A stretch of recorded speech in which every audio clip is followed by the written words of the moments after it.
Al-Muallim says no country in the world uses weapons of mass destruction against its own people.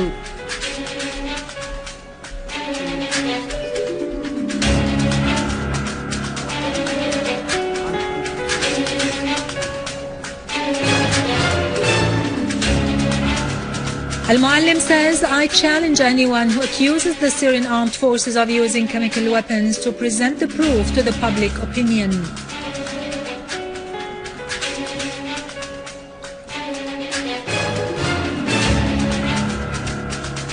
Al-Muallim says, in case of a military strike by the West, we have two options, either to surrender or to defend ourselves, and we will be defending ourselves with all available means.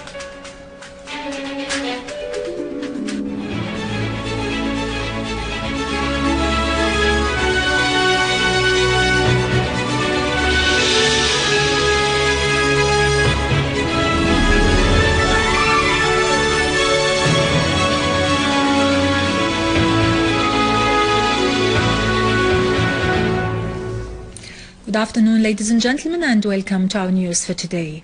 Deputy Prime Minister and Foreign and Expatriates Minister Walid Al-Muallim has affirmed that no country in the world uses weapons of mass destruction against its own people.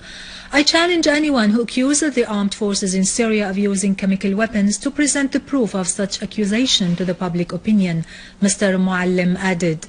During a press conference, Al-Muallim said American Secretary of State John Kerry had contacted him last Thursday after 2.5 years and that the conversation was cordial. I told him, Mr. Al-Muallim added, we have a national interest in disclosing the reality of what had happened in Al-Ghouta. He said, Syria had immediately agreed to the UN demand to investigate the use of chemical weapons and that there was no delay on the part of the Syrian government. He pointed out that the UN investigation committee did not ask at the beginning to go to the eastern Ghouta, and the opposition coalition had specified the 4 positions that the UN wanted to inspect. Al-Muallim said, we had agreed to offer all facilitations and guarantee the security of the investigation mission to Syria. We affirmed our commitment to the mission's security in the areas under the control of the Syrian troops. The mission asked to head towards the areas under the control of the armed groups. When they entered such areas, they were confronted with fire shooting at their cars, so they were not able to continue their tours in the areas that were under the armed groups' control because the armed groups did not agree with them on guaranteeing their security. This confirms the fact that we have been committed to the mission's security, whereas the armed men have not. I tell the American Secretary of State, Mr. Al-Muallim added, that we are not the side who obstruct the UN mission's work. What the U.S. administration's officials circulate about the use of chemical weapons is categorically false. We have dealt with the investigation committee with transparency and commitment in order to reveal the truth. Mr. Al-Muallim stressed that the Syrian troops cannot eliminate the impact of chemical weapons because this is in the area that is under the control of the armed groups. If they want to launch an aggression in Syria, Al-Muallim added, they should avoid the pretext of the use of chemical weapons because it is weak and inaccurate. If the objective of their campaign is to morally affect the Syrian people, then they are wrong. I defy them to show what evidence they have. Mr. Al-Muallim said, in case of a military strike, we have 2 options, either to surrender or to defend ourselves. We will be defending ourselves with all available means, Mr. Al-Muallim asserted. He pointed out that the Syrian-Russian coordination at the political level happens almost every day, and the 2 countries' relations are historical, and Russia is part of Syria's steadfastness.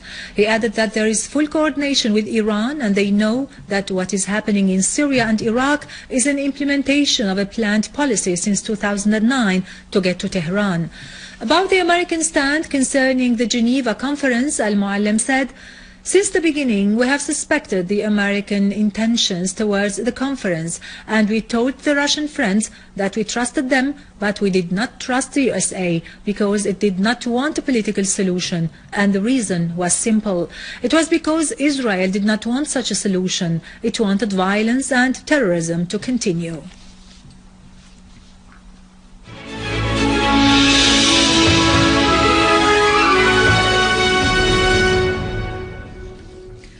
Russia has called on the USA and other countries to be reasonable regarding Syria, warning that the search for fabricated pretexts in order to intervene militarily in Syria away from the UN Security Council may lead to a catastrophe.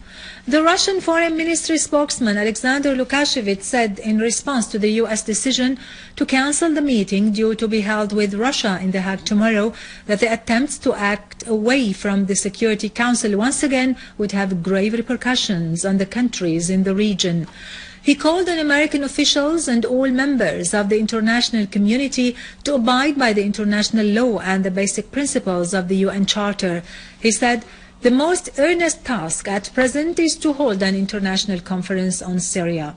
On his part, Russian Deputy Foreign Minister Gennady Gatilov expressed regret over Washington's decision to cancel the bilateral meeting. He added that the work to find criteria for a political settlement in Syria was very useful, particularly that a military campaign currently looms in the horizon.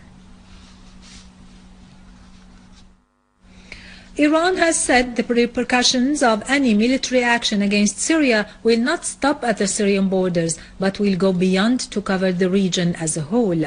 The spokesman of the Iranian Foreign Ministry, Abbas Araghchi, said any military intervention in Syria would serve the interests of the Israeli entity. He pointed out that his country would conduct intensive talks to contain the crisis that will only be solved through dialogue.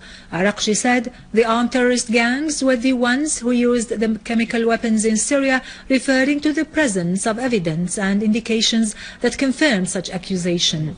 On the visit of the UN Assistant Secretary General for Political Affairs, Jeffrey Feltman, to Tehran, Araghchi said the visit came within the framework of the efforts to hold an international conference on Syria. He added that the Iranian officials whom Feltman met had reiterated to him their country's stand regarding the crisis in Syria and Iran's warning against the repercussions of any military action there.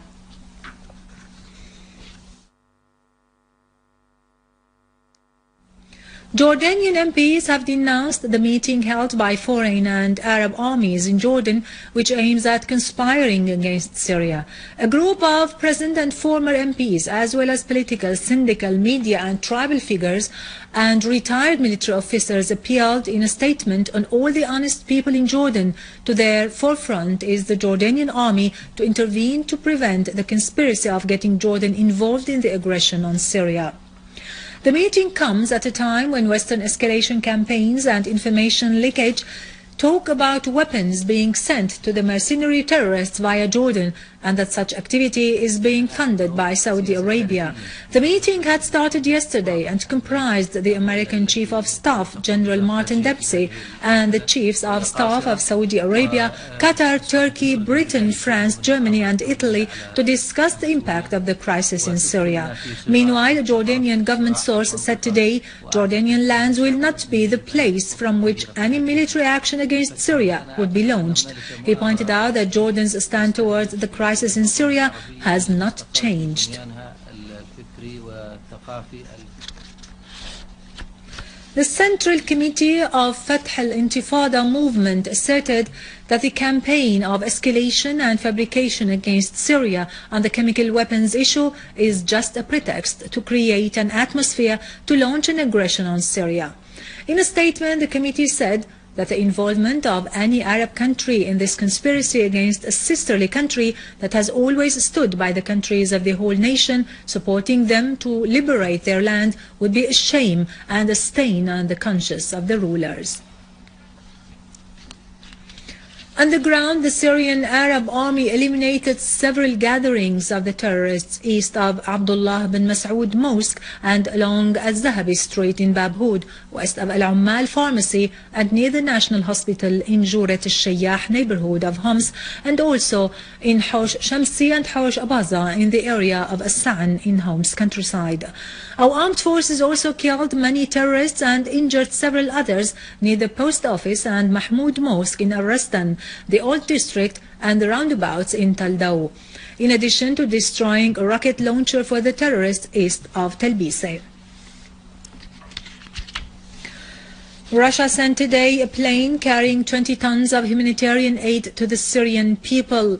This batch of assistance is added to other previous batches presented by the Russian people to support the Syrians. The assistance was gathered at the initiatives of individuals and social organizations in various Russian cities expressing solidarity with the Syrian people. With this, we end our news for today. Thank you for watching. For more details about Syria and the region and to view this bulletin again, you can always visit our website in English, syriaonline.sy. Now to latest business and market news with Nariman Qassam, but after a short break.